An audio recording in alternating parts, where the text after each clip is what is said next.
Hola a todos, muy buenas tardes. El día de hoy vamos a hablar sobre el intestino delgado, todo lo que abarca su anatomía, su fisiología y su histología. Primero hay que mencionar que es una de las estructuras más relevantes del aparato digestivo, tanto por su longitud como por su función principal, que es la absorción de nutrientes. Se compone por tres segmentos muy bien definidos, que es el duodeno, el yeyuno y el ilion, y se extiende anatómicamente desde el píloro, que es la válvula por la cual el estómago vacía su contenido, hasta la unión iliocecal, que es donde el ilion se conecta con el ciego del intestino grueso. En conjunto, el intestino delgado mide entre 6 y 7 metros. El yeyuno constituye aproximadamente 2/5 partes de esta longitud, mientras que el ilion es las 3/5 partes restantes. Más allá de la continuidad tubular, el intestino delgado es muy destacado por su compleja anatomía, su irrigación, ya que en el duodeno pues es dual y a partir del yeyuno se vuelve solamente irrigado por la arteria mesentérica superior. También su drenaje venoso, que converge con la vena hepática porta, y su extenso entramado linfático, donde también tiene vasos quilíferos que nacen de las vellosidades. Y finalmente pues su inervación autónoma, donde el sistema simpático y parasimpático regulan la motilidad, la secreción y el tono vasomotor. Bueno, ya dejando un poquito de lado las generalidades, vamos a empezar a hablar más específicamente de cada una de sus partes. La primera porción es el duodeno, que es la más corta, la más ancha y la más fija de todo el intestino delgado. Tiene una longitud aproximada de 25 centímetros y tiene una forma muy característica que parece una C y que abrazara la cabeza del páncreas. Esta porción inicia en el píloro y termina en la unión duodeno-yeyunal a nivel de la vértebra L2. Casi todo el duodeno se fija por peritoneo a la pared posterior del abdomen, lo que permite que se clasifique como un órgano medio retroperitoneal. Sin embargo, sus 2 primeros centímetros están conformados pues, por mesenterio, que esto lo hace que sea una porción móvil, y también pues ahí forma la ampolla o bulbo duodenal.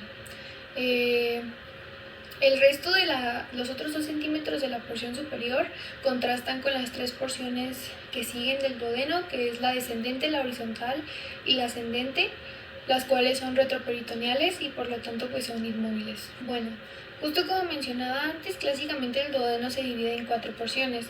Primero está la porción superior, que mide alrededor de 5 centímetros y está ubicada a nivel de la L1. Asciende desde el píloro y por su cara superior se relaciona con el hígado y la vesícula biliar. En la superficie anterior está cubierta por peritoneo. En la cara posterior está la región de la ampolla, que se relaciona con la inserción del ligamento hepatoduodenal, y en la parte inferior se relaciona con el aumento mayor. Sus primeros 2 centímetros constituyen, como ya había mencionado, pues la ampolla, que es una región muy importante porque en la clínica está muy expuesta a la acidez gástrica, entonces tiene un papel muy importante en la patología ulcerosa.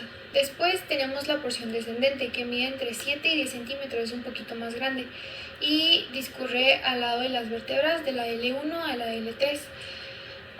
Su pared posteromedial desemboca en el conducto colédoco y el conducto pancreático principal, los cuales se unen para formar la ampolla hepatopancreática. Esta ampolla se abre a la luz como en una llamada papila duodenal mayor. En este punto se localiza el esfínter de Oddi o hepatopancreático, que va a regular el paso de la bilis y del jugo pancreático. También pues, puede existir una papila duodenal menor, por donde se drena un conducto accesorio que pues no todas las personas tienen. Finalmente, la cara anterior de esta porción tiene peritoneo en los 2 tercios proximales y distal, mientras que en su tercio medio se relaciona con el mesocolon transverso. Luego tenemos nuestra tercera porción, que es la horizontal o inferior. Esta va a medir de entre 6 y 8 centímetros y cruza transversalmente a nivel de la L3. Por delante de esta porción van a pasar la arteria y la vena mesentérica superior, así como la raíz del mesenterio del yeyuno y el ilion. En su parte anterior se cubre de peritoneo, menos en las áreas donde pasan pues estos vasos. Bueno, y por último vamos a tener la porción ascendente, que esta mide aproximadamente 5 centímetros y su nombre viene de que se inicia en L3 y asciende hasta la vértebra L2. Al alcanzar el borde del cuerpo pancreático, el duodeno se va como curvear para unirse al yeyuno en la unión duodeyoyunal, la cual va a estar sostenida por el músculo suspensorio del duodeno o el ligamento de Treitz. La contracción de este músculo amplía el ángulo de unión, facilitando el paso pues del contenido desde el duodeno hacia el yeyuno, y también pues jugando un papel muy importante en la coordinación como del tránsito, de cómo va a ir pasando el quimo. Bueno, pues la irrigación del duodeno es muy importante y muy curiosa, ya que es doble. En su parte proximal recibe sangre del tronco celíaco mediante la arteria hepática común, la arteria gastroduodenal y la arteria pancreatoduodenal, mientras que en su parte distal se irriga desde la arteria mesentérica por medio de la arteria pancreática inferior. Entre ambas regiones hay una anastomosis que es clave para el área donde desemboca el conducto colédoco. Su drenaje venoso sigue el mismo recorrido con venas pancreatoduodenales que desembocan en el sistema porta hepático directamente, o por la vena mesentérica superior y la vena esplénica. En cuanto a su sistema linfático, también acompañan las arterias. Los de la cara anterior van a drenar en los nódulos pancreatoduodenales y pilóricos, y los posteriores a nódulos mesentéricos superiores. Se unen finalmente pues en los nódulos celíacos.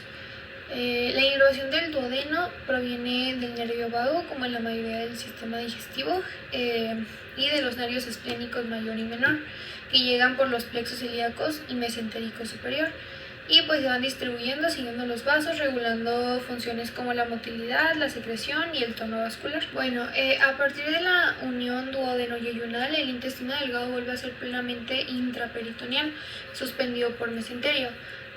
Aquí ya vamos a empezar a hablar un poquito del yeyuno y el ilion. El yeyuno va a iniciar en esta flexura y mide aproximadamente 2,5 metros. El ilion mide cerca de 3,5 metros y finaliza en la unión iliocecal.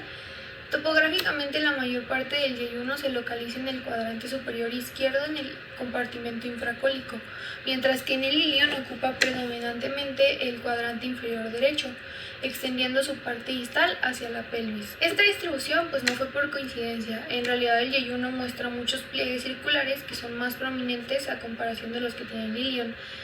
Tiene más vascularización y por ende una capacidad absortiva muchísimo mayor. Otro elemento muy importante va a ser el mesenterio, que fija el yeyuno y el ilion a la pared posterior del abdomen.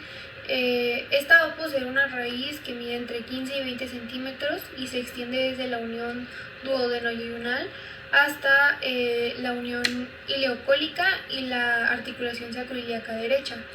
Entre las dos hojas de este mesenterio van a pasar la arteria mesentérica superior, que nace de la aorta abdominal. Estas dos estructuras están irrigadas por la arteria mesentérica superior, que pues a su vez van a estar irrigadas por arterias yeyunales e ileales, las cuales se van a anastomosar formando arcadas arteriales que van a dar origen a los vasos rectos. En el yeyuno estas arcadas son menos numerosas, pero producen vasos rectos mucho más largos, mientras que en el ilion pues son un poquito más complejas y numerosas, sin embargo pues van a tener vasos rectos mucho más cortos. Y esta es la diferencia vascular que hace que en el yeyuno tenga una capacidad absortiva mucho más grande a comparación del ilion. Ahora, en cuanto a la inervación del yeyuno y el ilion, esta va a provenir de dos grandes sistemas, el simpático y el parasimpático. Las fibras simpáticas van a nacer en los segmentos medulares de T8 a T10 y viajan a través de nervios esplénicos torácicos, el mayor, el menor y el limbo, hacia los ganglios celíacos y el mesentérico superior, donde van a hacer sinapsis con las neuronas postsinápticas antes de dirigirse hacia la pared intestinal a través de los plexos periarteriales. Su función principal va a ser disminuir la motilidad intestinal, reducir la secreción de jugos gástricos y generar una vasoconstricción, con lo cual se va a interrumpir pues temporalmente como la digestión, y se va a redistribuir la sangre a otros órganos en situaciones de estrés, de lucha o de huida. Mientras que las fibras parasimpáticas en cambio van a provenir de troncos vagales posteriores. Sus fibras presinápticas llegan directamente a la pared intestinal y hacen sinapsis con los plexos mientérico y submucoso, lo que va a ser como lo contrario de lo que es el simpático, ya que va a favorecer pues la secreción intestinal, la motilidad y los procesos digestivos y absortivos. Hablando sobre su drenaje linfático, podemos hablar sobre las velocidades intestinales, en donde se van a encontrar unos vasos llamados quilíferos, cuya función es absorber grasas y conducirlas hacia los plexos linfáticos, que a su vez van a drenar hacia los vasos mayores del mesenterio. Desemboca finalmente en tres grupos de nódulos. Los yuxtaintestinales, que están situados en la pared intestinal, los mesentéricos, que están en las arcadas arteriales, y los centrales superiores, que están cerca de la arteria mesentérica superior.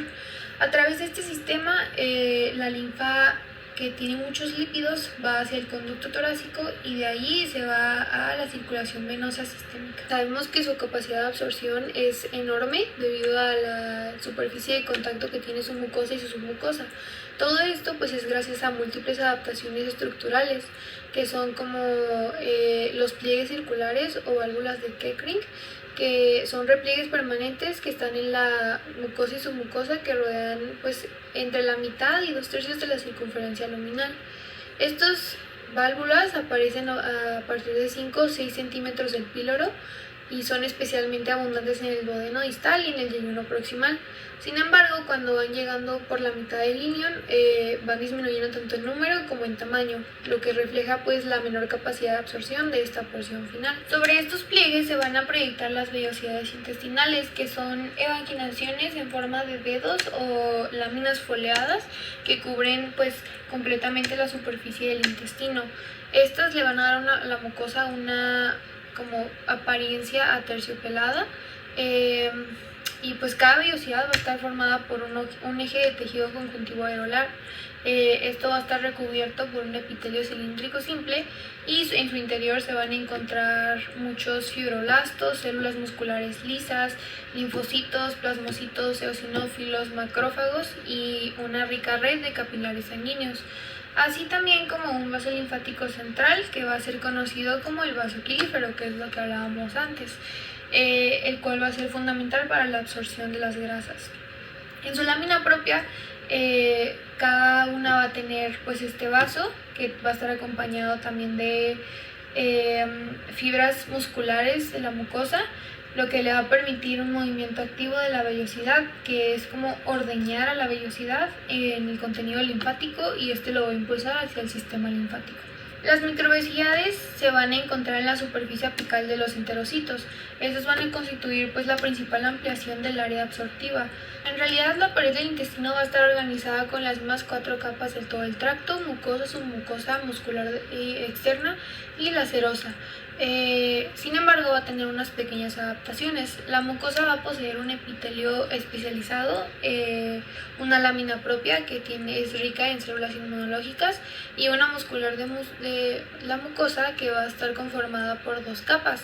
Las fibras musculares lisas dispuestas en dirección circular, que es la interna, y otra longitudinal, que va a ser la externa. En su submucosa va a contener vasos linfáticos, plexos nerviosos, y en el duodeno las glándulas de Brunner. Ahora, hablando de los tipos celulares de la mucosa intestinal, destacan 5 principales. Primero tenemos a los enterocitos, que son células cilíndricas altas cuya función primaria es la absorción. Están especializadas en transportar sustancias desde la luz del intestino hacia la sangre o la linfa. También secretan enzimas digestivas, agua y electrolitos. En segundo lugar tenemos a las células caliciformes, que estas son productoras de moco y su número va a aumentar progresivamente desde el duodeno hasta el ilion. Estas se encargan de proteger a la mucosa del contenido intestinal. Luego vamos a tener a las células de Paneth, que estas se van a localizar en las bases tubulares de las criptas del Lieberkühn, que son glándulas situadas entre las vellosidades y que van a desempeñar un papel inmunológico muy importante, ya que estas células secretan sustancias como la lisozima y la alfa-defensina, que estas van a poder fagocitar bacterias y tipos de protozarios, por lo que desempeñan un papel muy importante en la inmunovigilancia de la mucosa. Después, en cuarto lugar, tenemos a las células M, que estas se localizan sobre las placas de Peyer y algunos nódulos linfáticos. Estas van a tener micropliegues en su superficie en lugar de microvellosidades, y su función principal es capturar antígenos en la luz del intestino y llevarlos hacia células inmunológicas como lo son los macrófagos y los linfocitos. Por último van a estar las células enteroendocrinas, que se van a encontrar a diferentes niveles de las vellosidades, y cuando son estimuladas van a liberar péptidos reguladores que modulan la secreción gástrica y pancreática, también pues la motilidad y la absorción intestinal. Entre estas células enteroendocrinas van a estar las productoras de colecistotonina, que son las CCK o células I, la motilina, la secretina, el péptido inhibidor gástrico o el HIP o células K, y la secretina. Las células CCK y la secretina se van a encargar de estimular la secreción pancreática y la contracción de la vesícula biliar. Al mismo tiempo van a inhibir la secreción gástrica. Las HIP van a inducir la liberación de insulina en presencia de grasas o glucosa, y la motilina va a favorecer la motilidad gástrica e intestinal.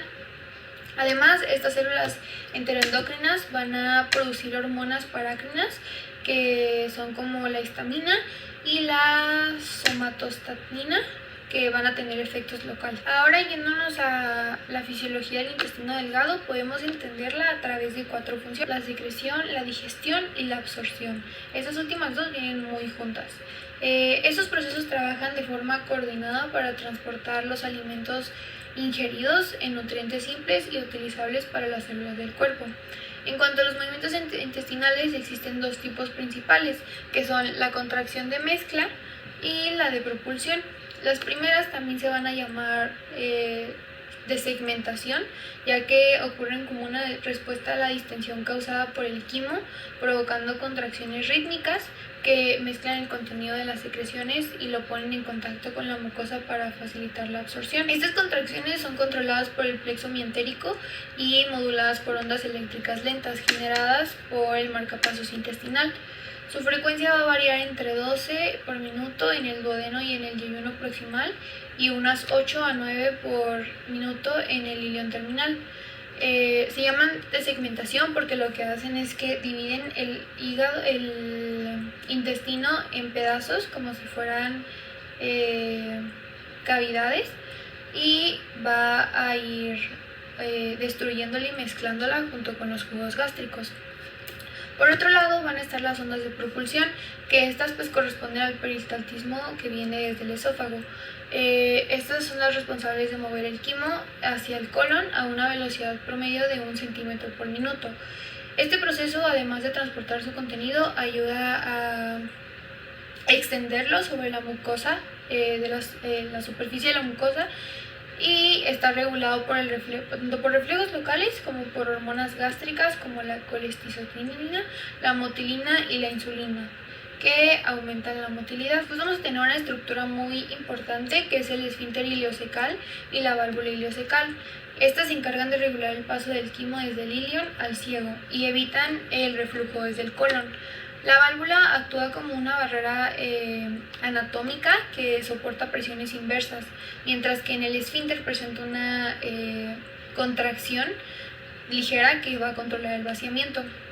Su apertura va a estar controlada por el reflejo gastroileal, que es activado después de que consumimos algún alimento, pero también va a ser estimulado o va a responder a señales del ciego.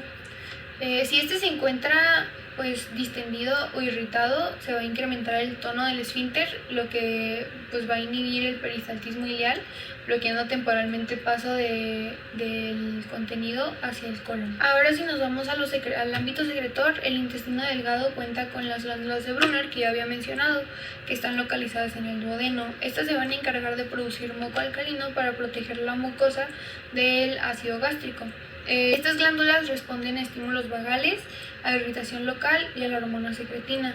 mientras que la estimulación simpática puede inhibir su actividad. Es por eso que esta región es muy propensa a sufrir, a que salgan úlceras. También pues a lo largo del intestino se van a encontrar las criptas de Lieberkühn, que es la que ya habíamos dicho. Estas van a secretar agua, electrolitos y moco mediante la acción de los enterocitos y células caliciformes. El líquido intersticial con un pH alcalino permite disolver nutrientes y mantiene un entorno adecuado para la absorción. La secreción es el resultado de procesos activos de transporte de cloruro y bicarbonato que arrastran el sodio y agua por osmosis. Además, pues la lámina propia cercana participa también en la inmunidad intestinal a través de nódulos linfáticos, como lo son las placas de Peyer. La digestión va a depender tanto de enzimas pancreáticas como de las enzimas que secretan los enterocitos en las microvellosidades. Los carbohidratos van a ser degradados primero por la amilasa pancreática y luego van a ser degradados por disacáridos como la lactasa, la sacarasa y la maltasa, que van a producir monosacáridos que el intestino va a poder absorber.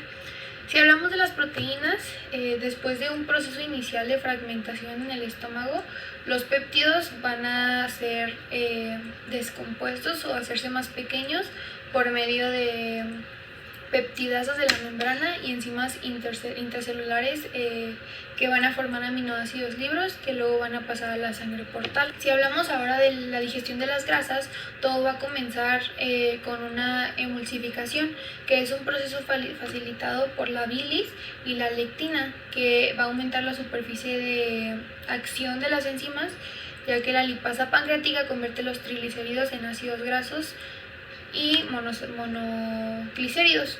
Estos van a ser transportados en micelas hasta los enterocitos para su absorción. Y pues nada, una vez que ya entendimos todo, anatomía, fisiología e histología del intestino delgado, podemos pasar a resolver el caso clínico. La primera pregunta es: ¿qué es lo que sucede en el cuerpo cuando el sistema digestivo recibe esa clase de sustancias? Bueno, pues el consumo del café puede estimular la secreción de ácidos y la motilidad intestinal. Por otro lado, el cigarro aumenta la secreción ácida, reduce las defensas de la mucosa y retrasa la cicatrización, por lo que lo convierte también en un factor de riesgo para úlceras y a su vez pues hemorragias o perforación del estómago. La siguiente pregunta es si el sistema digestivo tiene limitantes.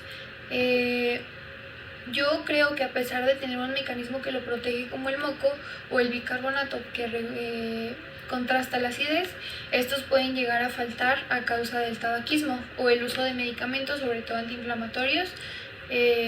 Las contracciones de segmentación van a ayudar a su mezcla y su absorción, mientras que las de propulsión van a llevar el contenido hasta el ciego. Una dieta con muchas grasas lo que va a hacer es que va a retrasar el vaciamiento gástrico, y las que tienen muchos carbohidratos van a estimular más respuestas de insulina. La cuarta pregunta dice: ¿qué alteraciones digestivas son producto de un mal funcionamiento del sistema como consecuencia de lo que se ingiere? Pues bueno, puede presentarse dispepsia, gastritis, reflujo gastroesofágico y úlceras gástricas o duodenales. En las últimas, el tabaco puede ser uno de los factores de riesgo que más aumente la posibilidad de generar úlceras, ya que puede llegar a causar sangrado o perforación. Y la última pregunta es: ¿de qué manera funciona el sistema digestivo bajo estas situaciones? Bueno, pues en este caso que se presenta, el sistema digestivo empieza a funcionar en modo estrés, ya que la nicotina va a activar varias vías simpáticas que van a reducir las defensas y dificultar la cicatrización de la mucosa. Por otro lado, los fármacos van a bloquear prostaglandinas protectoras y el café va a ayudar a estimular la secreción de ácido. Todo esto junto va a acercarse y beneficiar a toda la agresión que va hacia la mucosa del estómago y de los intestinos. Y sin embargo, aunque por separado no causan daño, una vez que se consumen juntos y con tanta frecuencia, aumentan el riesgo de estas lesiones.